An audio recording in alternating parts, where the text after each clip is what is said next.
Assalamualaikum warahmatullahi wabarakatuh. Di sini saya akan menjelaskan tentang hasil perencanaan prototipe saya di ujian tengah semester di mata kuliah Sistem Informasi Keperawatan yang berjudul Perancangan Prototipe Sistem Informasi Layanan Home Care untuk melakukan regresasi. Baik, yang pertama adalah fungsinya. Nah, fungsi dari judul yang saya ambil yaitu dengan adanya layanan home care ini, pelayanan ini tuh dapat direncanakan, dikoordinasikan, dan disediakan jasa pelayanan yang terorganisir.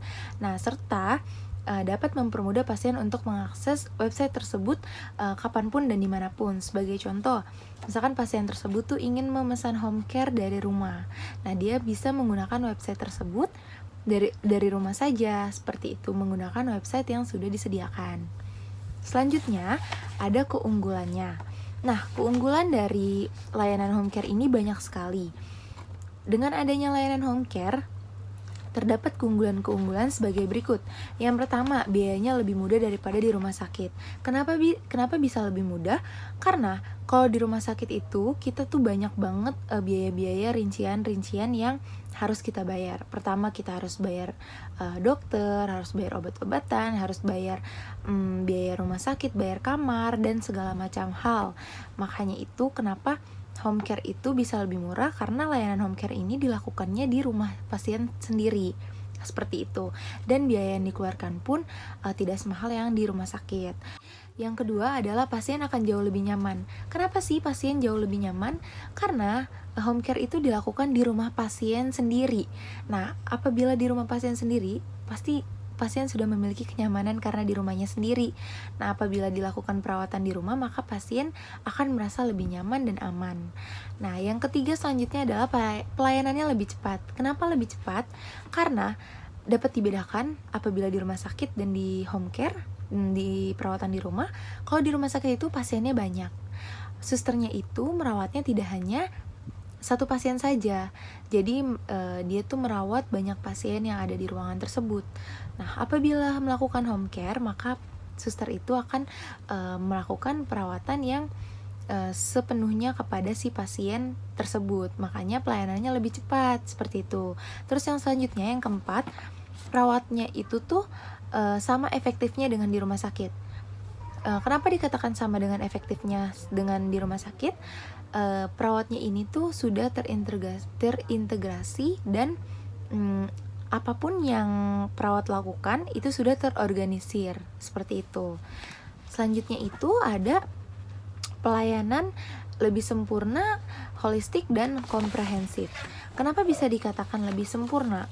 Kenapa bisa dikatakan lebih holistik dan komprehensif? Oke, holistik sendiri ini tuh bisa diartikan dengan pemberian asuhan keperawatan untuk kesejahteraan biopsikososial dan spiritual individu, keluarga, dan masyarakat.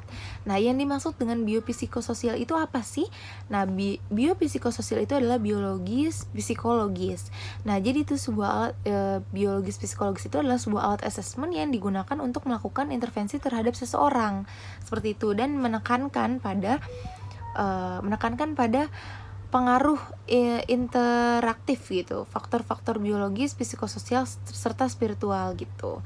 Nah, selanjutnya apa sih komprehensif itu? Komprehensif itu segala sesuatu yang bersifat luas dan lengkap, meliputi seluruh aspek atau meliputi ruang lingkup yang luas. Jadi tuh komprehensif itu adalah asuhan keperawatan secara menyeluruh, seperti itu. Jadi perawatan home care ini tuh kenapa dapat dikatakan dengan perawatan komprehensif? Karena dia tuh secara menyeluruh, seperti itu.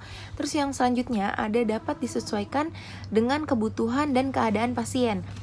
Kenapa bisa dapat disesuaikan? Karena seperti contoh, misalkan pasien butuh perawatannya itu perawatan khusus. Misalkan dia butuh perawatan luka diabetes, itu kan khusus ya. Jadi itu bisa disesuaikan dengan kebutuhannya. Misalkan seberapa parah lukanya, seberapa mudahkah lukanya untuk diobati, seberapa sulitkah lukanya untuk diobati, seperti itu.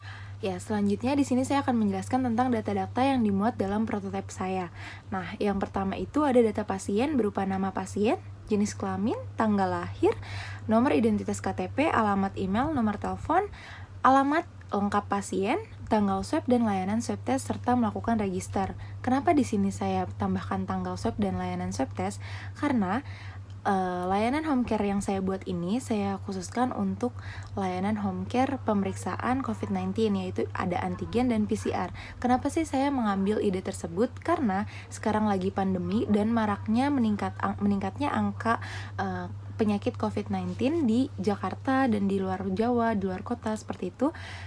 Jadi saya memiliki ide untuk mempermudah masyarakat dan warga untuk memesan layanan home care saja. Jadi pasien tidak perlu datang ke rumah sakit lagi, dan tidak perlu susah-susah untuk bayar mahal seperti itu, karena dengan adanya home care tersebut dapat mengurangi mencegah adanya virus corona seperti itu. Apabila pasien datang ke rumah sakit dan dia dinyatakan positif, maka otomatis dia menyebarluaskan virusnya seperti itu. Jadi ya, layanan home care ini saya peruntukkan untuk memutuskan dan mencegah perpanjangan mata rantai penyakit COVID-19 atau penyakit virus corona seperti itu. Nah, dengan adanya data-data tersebut, maka informasi yang bisa didapatkan adalah informasi pasien, informasi lengkap yang pasti, karena di situ ada alamat pasien. Maka itu dapat mempermudah perawat untuk datang langsung ke rumah pasien seperti itu. Dan data-data tersebut dapat disimpan untuk membuat hasil dari si pasien. Sebagai contoh, misalkan pasien itu negatif ketika dilakukan pemeriksaan antigen, maka pasien itu akan dibuatkan surat hasil. Nanti surat hasilnya dikirim berupa PDF melewati nomor yang sudah tertera di data yang sudah kami terima. Seperti itu saja yang dapat saya jelaskan dari hasil perancangan prototipe sistem informasi layanan home care untuk melakukan registrasi.